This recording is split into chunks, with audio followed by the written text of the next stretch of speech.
Итак, нам пора начинать. Okay, we have to continue. Now we have 1635 and presentation. NVMe of a fabric in a nutshell. Nutshell is not seen here, but nevertheless, that's fabric is there. Fabric is there. That will be done by Sergey Platonov. Okay, thank you very much. I wanted to introduce myself, but I was already introduced. Thank you. Let us start with small interactive. Who knows the first abbreviation here? NVMe. And the second one? More people, RDMA. More people know that. A few words about myself. I'm head of product development at the RAIDIX company. I had quite a number of positions in that company before, including even marketing. It doesn't mean that they pushed me from each department before that. The point is that I was promoted to a different department. And the company is not very big, but we have a specialization there. We deal with different programs. We develop software for storage, data storage systems, maximum fast and maximum reliable systems of data storage.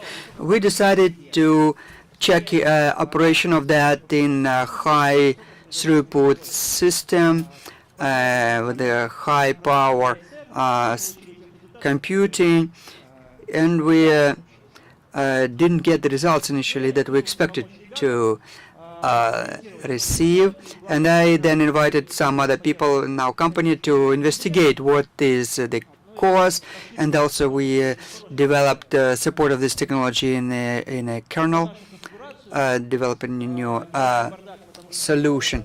A few words about our configuration. This is like a chaotic picture because we usually change every day something, and that's why it's a lot of machines you see here. 2 terabyte RAM memory in these machines are quite capable computers, and also normally we have limited time to reconfigure the whole setup, prepare it for testing, and every time you do that you always think about what could have been done better. That's why we limit ourselves in time. We try to change it again, trying to find optimal solution. A few words about technology. Our RDMA is a technology which allows 2 nodes to write to the memory of each other without going through central processor information, and also bypassing operations system kernel. There is this SCSI extension, as you know. Instead of sending a command to a reading, target would receive the command, copy that data to buffer, then in reply would send you information from initiator that would pick up that data from buffer and insert in the different memory. This is done different. Initiator is sending command and requests that this data will be written in the address. NVMe. NVMe is a new interface which was created by the designers of high productivity flash devices, flash memory, when they concluded that current protocols are redundant protocols and they're too complex and they have too many limitations. It's better to destroy it all and to create it anew. New things in this protocol is support of many queues instead of one queue support. 64,000 K queues are supported currently with 64K commands, number of commands, and some other factors that I will speak about a bit later. NVMe allows to transfer commands through a highly productive factory unit. This extension developers had 3 goals. First is to preserve the architecture, use the protocol that is used for operation, a maximum addition of additional various libraries and time delay not more than 10 milliseconds. They manage that. Nevertheless, the advantage is that much longer queues can be handled. Also, advanced data protection embedded, that we can be sure that blocks are delivered without any alterations in multipass. And there is also spatial names and namespace and sharing, and very simple set of commands, I/O commands, and mandatory of those are just 3. A few words about main definitions. Key definitions is a subsystem. Subsystem is anything. Any block can be subsystem. A set of controllers, set of space and names, unique names, and that unique name is similar to SCSI target names, as you see at the bottom of the slide for comparison. Namespace is an analog of LUN, which we see in SCSI type protocols. And this is LBA, a set that could be used for writing. Namespaces could be private, served by one controller, or shared, serviced by several controllers. Then NVB controller, NVMe controller that can handle a number of commands like abort and delete and I/O, and transfers these commands to stack next level. All controllers interact with exterior through ports, either one or several physical ports in the factory unit. NVM subsystem, as I mentioned before, has unique name, so-called LQM. The main difference of LVM fabrics compared to protocol used to connect local devices, because we don't have PCI Express bus now, we have to have unique name in the network. We have to use methods to find and to connect devices of the factory, and because we don't have shared memory, we have to find a way to interact between two devices. We added 2 new types of transport. First type is local bus, which uses shared memory to send requests and receive replies to those requests in the queue. And for fabric, we have 2 protocols. Transport using capsules. Capsule is a way to package data and commands in NVMe, and also RDMA, a fabric which allows to write data directly, not only capsules, but also direct transfer of data from memory to memory. Capsule contains, there are 2 types actually of capsules, because 2 kinds of requests also are used, put into a queue, and for request and reply, 2 types of capsules, request and reply capsules. Capsules mandatory contain formatted requests and reply data, as well as some optional data. There are 3 sets of commands. First is commands related to fabrics. It's a fabrics command set, identification of connection. Second is admin commands. It's working with the space names, abort command, and delete, I/O, and as well as input-output commands to write, read, write zeros, flash, and so on. As I said, there are 3 mandatory out of those. And let us go to practical use. I started testing of the system with 2 systems to understand limits and what I can achieve with that. I don't like sterile tests that RAM disk is tested separately when the system is not connected via the network, but directly.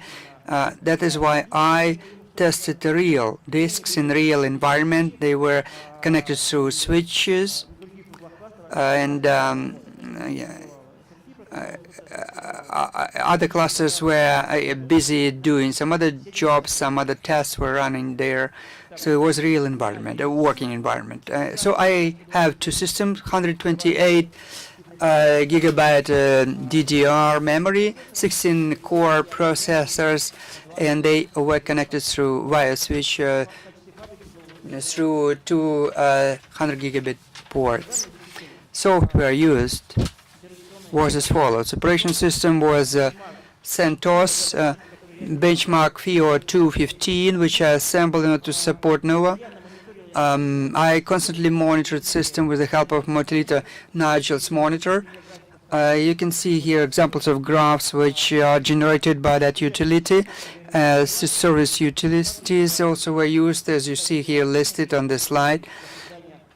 They were used to create fabric connections and managing NVMe devices. That was based on processor described in SNIA because I was using Flash A. I wanted to be able to repeat results achieved, and I took a process appropriate for that, which excludes cleaning device, preparation of device, and formatting of reports. I just selected 3 basic tests: IOX test, maximum achievable operations per second, maximum throughput test, and latency test. And specification allows to use certain formats in reports. That is an example of such report. I will not show all the reports to you because when we were comparing all protocols, it will be very mind-blowing if we have to consider all that complexity. That's why I provide only very simplified version of that graph that you can generate. Not all test parameters are described in specification, and part of those parameters are to be selected by operator arbitrary. I selected parameters as you see here on the screen. 8 number of threads and queue depth 16, and additional tests I also did, which is not described in specification, but soon I hope they'll be described. Maximum number of operations of output per second, not maximum achievable, but with limitation, with correction for latency. And that means we have a latency target, and then you can play with the depth of the line of the queue, taking account that latency so that we are not outside the defined range. And the number of requests that I expect, I have 5 nines here. How I prepared for the test. I compiled the kernel. Then you can use this hyperlink, which allow you to read the description of that. I took it from depository. And then I played with parameters of the device in order to make sure that at the device we have maximum production, decreasing user capacity and increasing reserve of the flash disk in order to have possibility to test it for quite a long time, and also increasing that productivity. And tuning guides I also used in order to adjust the system. In tuning guides, there is a plethora of parameters to change. I'll provide you with most important ones. You have to disconnect number of threading, all this data, all the process, to disconnect interleaving when you work with memory, when the memory is connected to controls of both processes is filled out, and from the perspective of OS operation system, I used utility-tuned ADM, latency performance profile. 90% of those recommendations I obtained from tuning guides were done automatically by this utility on its own account. And it was minimum frequency and maximum supported by processor frequency, and the controller regime of scalability of frequency scalability into performance. One of the recommendations to do manually the balancing of interruption of the processor failed, and guys from HST said that the contemporary kernels or kube balances works in such a good way that we don't have to do anything manually. What did I accomplish? Tuning results. Below on the bottom, there are 4 kilobytes densities by minus 400. That is the minimum capacity was 2.2 million operations per millisecond. Then there is the NICs 14 and 16 kilobyte blocks. That is the NICs, and I have a 2-node system. And as to the neighboring processor, if we turn to its memory, it could bring about more delays. In benchmark parameters, I set up this ability for each working process of the benchmark to be based on the rules, that is, to work with those devices which belong and are managed by this kernel in order to identify the NUMA node name. There were 2 NUMA nodes because there are 2 processes. We have got to send us commands to get LSPCI address of the device, and then when we read parameters of NUMA node, we can figure out to which processor this or that device belongs. And then in field test, we set 2 parameters, NUMA CPU nodes for each job, and NUMA rate policy. In the first instance, we indicate which node this job should be done on. In the second one, what would be the policies of working with memory? It's bind. That's what I identified. And NUMA node number. I identified the following situation. Capacity vis-a-vis correct and incorrect settings increased by 15%, roughly. You can see it in the test for random read. Secondly, in the latest entry, we saw great increase in capacity by 330 gigabyte per second vis-a-vis conventional settings. And in latency test, we saw the latency reduction by 3 microseconds. It's not a lot, but practice shows that setting of NUMA node better shows itself on more powerful processors. Let's go ahead. Target configurations. Target NVMe.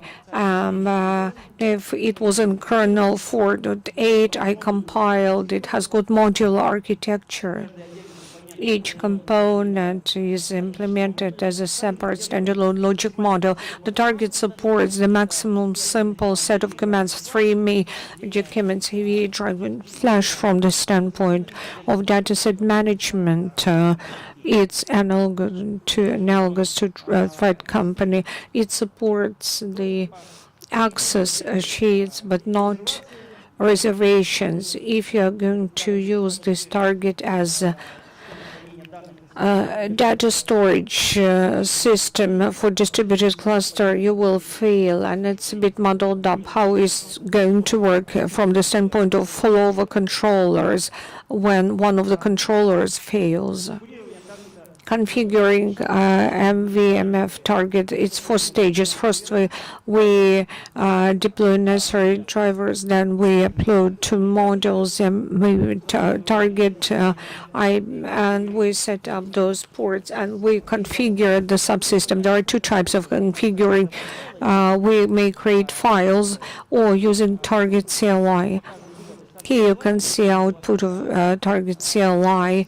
I created one subsystem with 2 ports and 3 namespaces created, which you see below. Each namespace is MV device of the hardware. It's all connected from the client in a very simple way. Same utility for local connections and network devices. First, we send command discovery. It's processed by discovery controller. Discovery controller informs the customer which devices and some systems exist on this target, and then connection is done. Apart from this kernel target, there is the target developed by Intel in user space. I tested it as well, but there were several problems here. First one is related to the fact that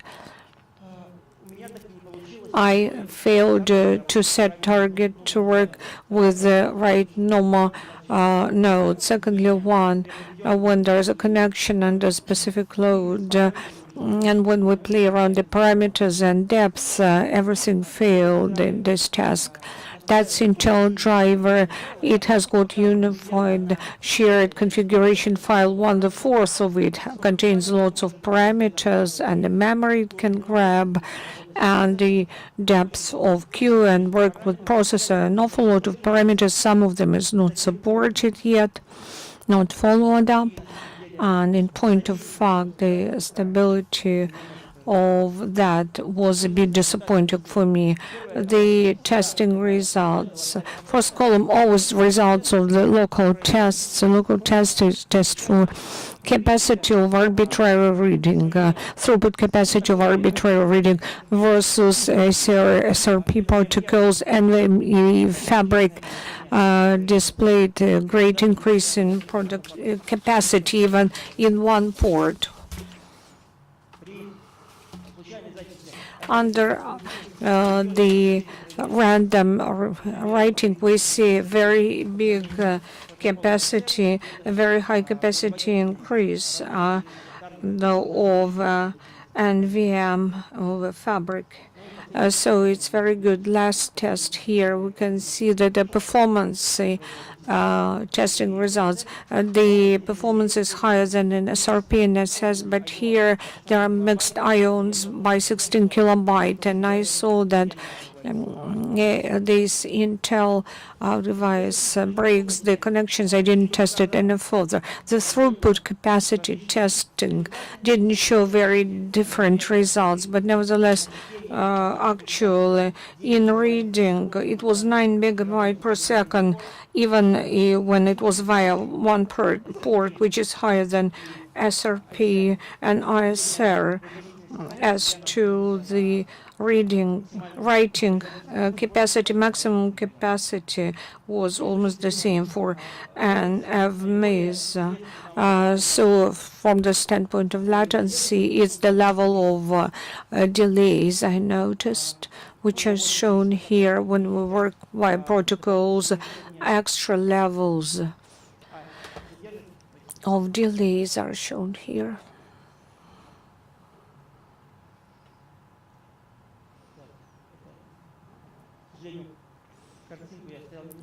It's the wrong picture. I'll just tell you extra levels of delays on targets on the targets from NVMe over fabric in just 9 seconds. In the SRP, there were more than 100 microseconds sometimes. And last test here in the system, a test with a limited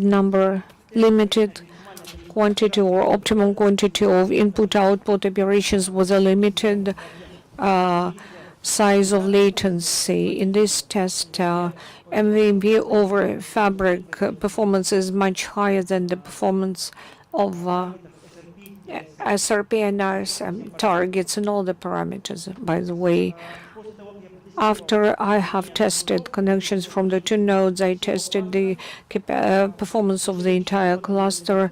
4 nodes were not accessible, but 12 of them remained. Altogether 24 devices. I limited latency, looked through all the disks between all the nodes. I launched benchmarks, and extra network traffic was generated by DD for this mesh, always to be loaded up to 90%.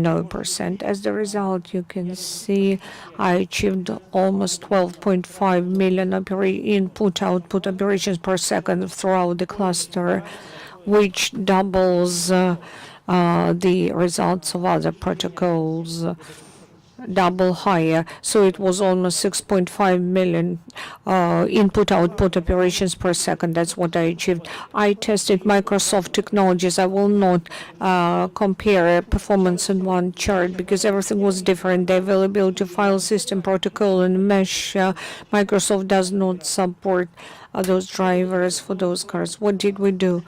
We set SMB Direct server, and we tested the performance of the local system and via SMB Direct protocol. From the standpoint of SMB Direct performance, I found a barrier of 500,000 IOs. I didn't manage to cope with that in operations of reading and recording.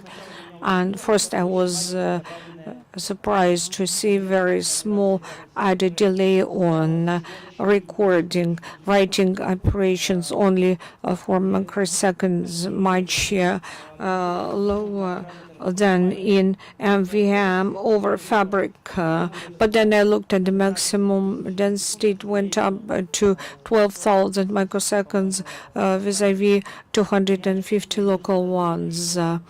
Or even more than 13,000. The Microsoft client was caching, and during flashing, latency changed. That is why the average level of latency was not low but high, just the reverse. I didn't know how to disconnect caching. All the recommendations I found in the internet were only about SMB 2.1, but not for SMB 0. I didn't know how to disconnect caching. What were the results? The performance of NVMe over Fabric's demonstrators, it's much better results than other RDMA-based storage protocols, but I didn't achieve expected results, and the added latency level is higher than what vendors demonstrated in their tests, like the demo by HGST at the last Flash Mode Summit. It was 1.9 microseconds, and I had 9. It was outside the limits promised by vendors on this protocol.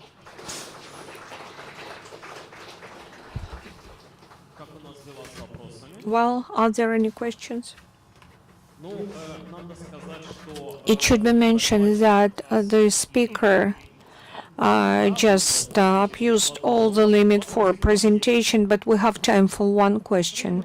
I have a question as to the pricing, the cost of just in dollar exchange rate, which protocols are cheaper. Well, the situation is as following. From the perspective of the hardware, it was the same set of devices and protocols based on RDMA need some support from Fabric. iWord should not be used to support RDMA. We need some convergence in net or GBA.